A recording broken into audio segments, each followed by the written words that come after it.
ناظرین، گزشتہ کئی مہینوں میں آج پہلا موقع آیا کہ اقوام متحدہ نے بھی ہار مان لی اور اسرائیل کی منتیں ترلے شروع کر دیے۔ اقوام متحدہ کی سیکرٹری جنرل انتونیو گوتریس نے کہا، ہمارے پاس غزہ جنگ روکنے کا اختیار نہیں، جن کے پاس اختیار ہے ان سے جنگ روکنے کی اپیل کرتے ہیں۔ سیکرٹری جنرل اقوام متحدہ نے مصر میں رفح کراسنگ کے دورے پر کہا، مجھے فلسطینیوں کا درد ہے جسے دنیا کے سامنے لانے کے لیے یہاں آیا ہوں۔ وہاں اسرائیلی وزیر اعظم نیتن یاہو نے رفح کے معاملے پر ہٹ درمی کا مظاہرہ کرتے ہوئے امریکہ کو بھی پیغام دے دیا۔ عرب میڈیا کے مطابق اسرائیلی وزیر اعظم نیتن یاہو نے جمعہ کو جاری ایک بیان میں کہا کہ اسرائیل غزہ کے جنوبی علاقے رفح میں اپنے فوجی دستے بھیجنے کے عزم پر قائم ہے، جہاں 1 ملین سے زائد فلسطینی موجود ہیں۔ نیتن یاہو نے کہا، اگر اس میں ہمیں امریکی حمایت حاصل نہ بھی ہوئی تب بھی اس کام کو سر انجام دیں گے۔ اسرائیلی وزیر اعظم کا کہنا تھا کہ انہوں نے اسرائیل کا دورہ کرنے والے امریکی وزیر خارجہ اینٹونی بلنکن کو بھی بتا دیا تھا کہ اسرائیل کے پاس حماس کو شکست دینے کے لیے رفح میں داخل ہونے کے علاوہ کوئی چارہ نہیں۔ نیتن یاہو نے مزید کہا، اینٹونی بلنکن کو کہا کہ ہمیں امید ہے اس کام میں امریکہ کا تعاون حاصل ہوگا، لیکن اگر ہمیں یہ اکیلے بھی کرنا پڑے گا تو کریں گے۔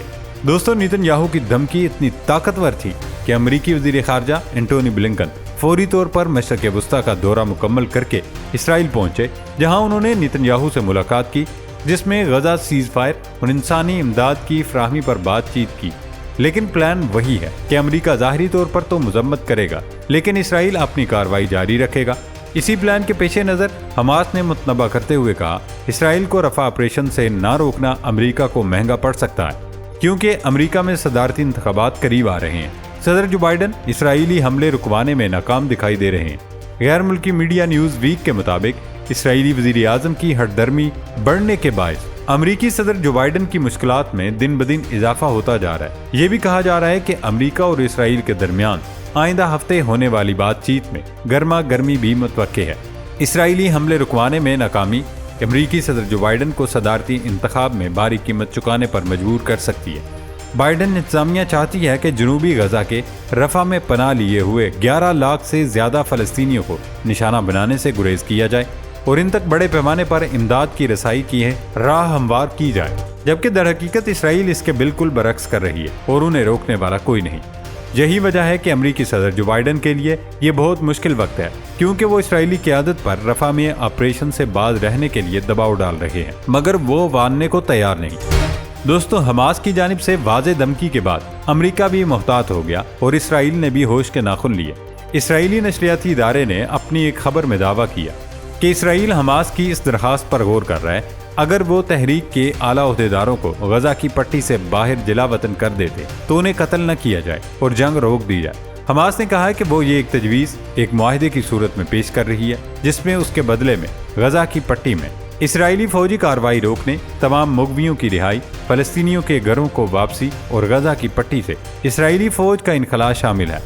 دوسری طرف اسرائیل پر مزید دباؤ بڑھ رہا ہے، کیونکہ ہسپانوی وزیر اعظم پیڈرو سانچیز نے کہا کہ ان کا ملک آئرلینڈ، مالٹا اور سلوانیا کے رہنماؤں کے ساتھ فلسطینی ریاست کو تسلیم کرنے کے لیے پہلا قدم اٹھانے پر متفق ہو گیا۔ ان خیالات کا اظہار سانچیز نے برسلز میں یورپی کونسل کے اجلاس کے بعد کیا۔ جہاں تک اسپین کا تعلق ہے، سانچیز کو توقع ہے کہ گزشتہ برس شروع ہونے والے موجودہ 4 سالہ قانون سازی کے دور میں فلسطینی ریاست کو تسلیم کر لیا جائے گا۔ سانچیز نے صحافیوں کو بتایا کہ وہ یورپی کونسل کے سربراہی اجلاس کے موقع پر ایک اجلاس میں آئرلینڈ، مالٹا اور سلوانیا کے رہنماؤں کے ساتھ اس معاہدے پر پہنچے ہیں۔ ملاقات کے بعد آئرلینڈ کی طرف سے جاری ایک مشترکہ بیان میں کہا گیا، ہم اس بات پر متفق ہیں کہ خطے میں پائیدار امن اور استحکام کے حصول کا واحد راستہ 2 ریاستی حل کو نافذ کرنا ہے۔ اس حل کے تحت اسرائیل اور فلسطینی ریاست امن و استحکام اور سیکیورٹی کے ساتھ شانہ بشانہ رہیں گے۔ دوستو، عرب ملکوں اور یورپی یونین نے نومبر میں اسپین میں ایک اجلاس کے دوران اس بات پر اتفاق کیا تھا کہ 2 ریاستی حل ہی فلسطین اسرائیل تنازع کا واحد حل ہے۔ 1988 سے اقوام متحدہ کے 193 میں سے 139 ملکوں نے فلسطینی ریاست کو تسلیم کر لیا ہے۔ امریکہ خود اس حوالے سے تاحال خاموش ہے، لیکن یہ فلسطین کے لیے تاریخی جیت ضرور ہے کہ پہلی بار یورپی ممالک نے مل کر فلسطین کو تسلیم کیا، اور یہ دراصل اس بات کا ثبوت ہے کہ فلسطین کی ریاست اپنا باقاعدہ وجود رکھتی ہے، جبکہ اسرائیل کا ناجائز قبضہ جلد ختم ہونے والا ہے۔ تاہم دوستو، ہم اس سے ہرگز انکار نہیں کر سکتے کہ فلسطین اور فلسطینیوں پر اس وقت قیامت ڈھائی جا رہی ہے۔ مقبوضہ فلسطین کے محصور علاقے غزہ میں اسرائیلی حملوں میں شہید فلسطینیوں کی تعداد 32,000 سے تجاوز کر گئی ہے۔ 7 اکتوبر سے اب تک اسرائیلی حملوں میں 32,070 فلسطینی شہید، 74,000 سے زائد افراد زخمی ہو چکے ہیں۔ اسرائیلی حملوں میں شہید ہونے والوں میں 13,000 سے زائد بچے بھی شامل ہیں۔ گزشتہ 24 گھنٹوں میں غزہ میں اسرائیلی حملوں میں 82 افراد شہید اور 110 زخمی ہوئے ہیں۔ دوسری طرف کئی ماہ گزرنے کے باوجود غزہ میں ہزاروں لاشیں اب بھی ملبے تلے دبی ہوئی ہیں اور خدشہ ہے کہ اسرائیلی حملوں میں شہید ہونے والوں کی اصل تعداد اس سے کہیں زیادہ ہے۔ اس سب کے باوجود اسرائیل بھوک اور غزہ کو غزہ میں جنگی ہتھیار کے طور پر استعمال کرنے لگا ہے۔ غزہ کے شمال میں فلسطینی اپنے بچوں کو جانوروں کی غذا دینے پر مجبور تھے، لیکن اب جانوروں کا کھانا بھی ختم ہو گیا۔ غیر ملکی میڈیا کے مطابق غزہ میں امدادی عمل رکنے کے بعد حالات خراب ہیں۔ خاص طور پر غزہ کے شمال میں بنیادی اشیاء کے حصول کے لیے لوگوں کو سخت مشکلات کا سامنا ہے۔ ورلڈ فوڈ پروگرام کے ڈائریکٹر کا کہنا ہے کہ بھوک کا شکار فلسطینی مسلمان جو جانوروں کا چارہ کھا کر خود کو زندہ رکھنے کی کوشش کر رہے تھے، لیکن اب جانوروں کا چارہ بھی ختم ہو گیا۔ فلسطینی حکام نے عالمی برادری کو خبردار کیا کہ غزہ میں جنگ سے زیادہ بھوک اور قحط سے لوگوں کے مرنے کا خدشہ ہے۔ ڈاکٹروں کا کہنا ہے صورتحال اتنی بدتر ہے کہ بچے غذائی قلت سے مر رہے ہیں۔ اب تو مسلمان ہی کیا بلکہ اسرائیل کے رہائشی یہودی بھی بیت المقدس میں جا کر فلسطینیوں اور اپنے پیاروں کے لیے دعائیں کر رہے ہیں۔ اسرائیلی یرغمالیوں کے اہل خانہ اور دوسرے ہزاروں اسرائیلی یروشلم کے مغربی دیوار کے قریب دعاؤں کے لیے جمع ہوئے ہیں اور احتجاجاً وہاں سے نہیں جا رہے۔ دوستو، دنیا بھر کی نظریں اس وقت امریکہ، اسرائیل اور برطانیہ کی جانب ہیں، کیونکہ اب تک جنگ بندی کا فیصلہ نہیں ہو سکا اور ویٹو پاور ہونے کے باوجود امریکہ کچھ نہیں کر پا رہا، جس کا واضح مطلب وہی ہے جو ہم بتا چکے ہیں کہ امریکہ خود اس پورے منصوبے میں ملوث ہے۔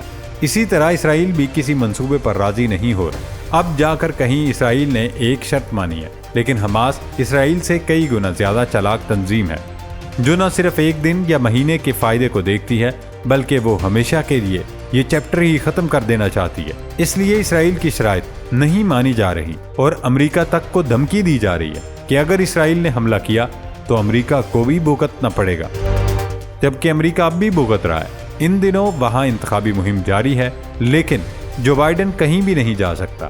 جہاں بھی وہ جاتا ہے انہی کے ووٹرز اور امریکہ کے لوگ ان پر تنقید کرتے ہیں۔ نہ صرف فلسطین بلکہ پاکستان میں ہونے والے قتال پر ان کو ذمہ دار ٹھہرا رہے ہیں۔ دیکھنا اب یہ ہے کہ امریکی خود کس کا انتخاب کرتے ہیں، کیونکہ جو بائیڈن سے لے کر ٹرمپ تک سارے اسرائیل کے حق میں ہیں۔